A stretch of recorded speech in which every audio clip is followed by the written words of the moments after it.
Hello दोस्तों, स्वागत है आपका मेरे यूट्यूब चैनल पर। आज की कहानी है प्रेम के मीठे बोल। एक गांव में एक मजदूर रहा करता था जिसका नाम खुशीराम था। उसके परिवार में कोई नहीं था। दिन भर अकेला मेहनत में लगा रहता था। दिल का बहुत ही दयालु और कर्मों का भी बहुत अच्छा था। मजदूर था, इसलिए उसे उसका भोजन उसकी मजदूरी के बाद ही मिलता था। आगे पीछे कोई नहीं था, इसलिए वो इस आजीविका से संतुष्ट था। एक बार उसे एक छोटा सा बछड़ा मिल गया। उसने खुशी से उसे पाल लिया। उसने सोचा कि आज तक वो अकेला था, अब वो इस बछड़े को ही अपने बेटे के जैसा पालेगा। खुशीराम का दिन उसके बछड़े से ही शुरू होता और उसी पर खत्म होता था। वो रात दिन उसकी सेवा करता और उसी से अपने मन की हर बात करता था। कुछ समय बाद बछड़ा बैल बन गया। उसकी जो सेवा खुशीराम ने की थी, उससे वो बहुत ही सुंदर और बलशाली बन गया था। गांव के सभी लोग खुशीराम के बैल की ही बातें किया करते थे। किसानों के गांव में बैल की भरमार थी, पर खुशीराम का बैल उन सब से अलग था। दूर दूर से लोग उसे देखने के लिए आते थे। गांव के सभी लोग खुशीराम के बैल की ही बातें किया करते थे। खुशीराम भी अपने बैल से एक बेटे की तरह प्यार करता था। भले वो भूखा सो जाता, परंतु खुशीराम अपने बैल को भरपेट भोजन खिलाता था। एक दिन खुशीराम के सपन में शिव का नंदी बैल आया। उसने उससे कहा कि खुशीराम, तुम एक निस्वार्थ सेवक हो। तुमने खुद की तकलीफ को छोड़कर अपने बैल की सेवा की है, इसलिए मैं तुम्हारे बैल को बोलने की शक्ति दे रहा हूँ। इतना सुनते ही खुशीराम जाग गया और अपने बैल के पास गया। उसने बैल को सहलाया और मुस्कुराया कि भला एक बैल कैसे बोल सकता है। तभी अचानक आवाज आई, बाबा, आपने मेरा ध्यान एक पुत्र की तरह रखा है। मैं आपका आभारी हूँ और आपके लिए कुछ करना चाहता हूँ। यह सुनकर खुशीराम घबरा गया। उसने खुद को संभाला और तुरंत ही बैल को गले लगाया। उसी समय से वह अपने बैल को नंदी कहकर पुकारने लगा। दिन भर काम करके आता और नंदी से बातें करता। गरीबी की मार बहुत थी। नंदी को भी खुशीराम भर पेट भोजन देता था, लेकिन खुद भूखा सो जाता था। यह बात नंदी को अच्छी नहीं लगी। उसने खुशीराम से कहा कि वो नगर के सेठ के पास जाए और शर्त रखे कि उसका नंदी 100 गाड़ी खींच सकता है और शर्त के रूप में सेठ से 1000 मोहरे ले लेना। खुशीराम ने कहा, नंदी, तू पागल हो गया है। भला कोई बैल इतना भार वहन कैसे कर सकता है। मैं अपने जीवन से खुश हूँ, मुझे यह नहीं करना। लेकिन नंदी के बार बार आग्रह करने पर खुशीराम को उसकी बात माननी पड़ी। एक दिन डरते डरते खुशीराम सेठ दीनदयाल के घर पहुंचा। दीनदयाल ने उससे आने का कारण पूछा।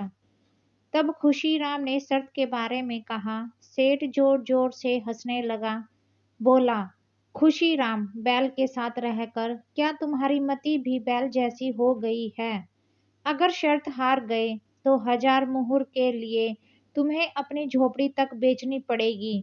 यह सुनकर खुशीराम और अधिक डर गया, लेकिन मुंह से निकली बात पर मुकर भी नहीं सकता था।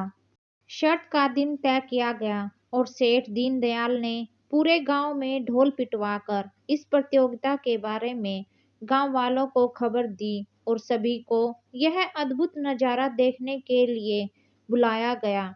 सभी खबर सुनने के बाद खुशीराम का मजाक उड़ाने लगे और कहने लगे कि यह शर्त तो खुशीराम ही हारेगा। यह सब सुनकर खुशीराम को और अधिक डर लगने लगा और उसे नंदी से घृणा होने लगी। वो उसे कोसने लगा, बार बार उसे दोष देता है। कहता है कि कहाँ मैंने इस बैल को पाल लिया, मेरी अच्छी भली कट रही थी, इसके कारण सर की छत से भी जाऊंगा और लोगों की थू थू होगी वो अलग। अब खुशीराम को नंदी बिल्कुल भी रास नहीं आ रहा था। वह दिन आ गया जिस दिन प्रतियोगिता होनी थी, 100 माल से भरी गाड़ियों के आगे नंदी को जोता गया और गाड़ी पर खुद खुशीराम बैठा। सभी गांव वाले यह नजारा देखकर हंस रहे थे और खुशीराम को बुरा भला कह रहे थे। खुशीराम ने नंदी से कहा, देख, तेरे कारण मुझे कितना सुनना पड़ रहा है। मैंने तुझे बेटे जैसा पाला था और तूने मुझे सड़क पर लाने का काम किया।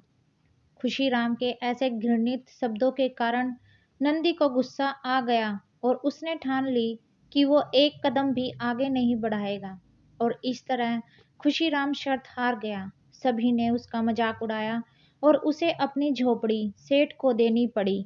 अब खुशीराम नंदी के साथ मंदिर के बाहर पड़ा हुआ था और नंदी के सामने रो रो कर उसे कोस रहा था। उसकी बातें सुन नंदी से रहा नहीं गया और उसने कहा, बाबा खुशीराम, यह सब तुम्हारे कारण हुआ है।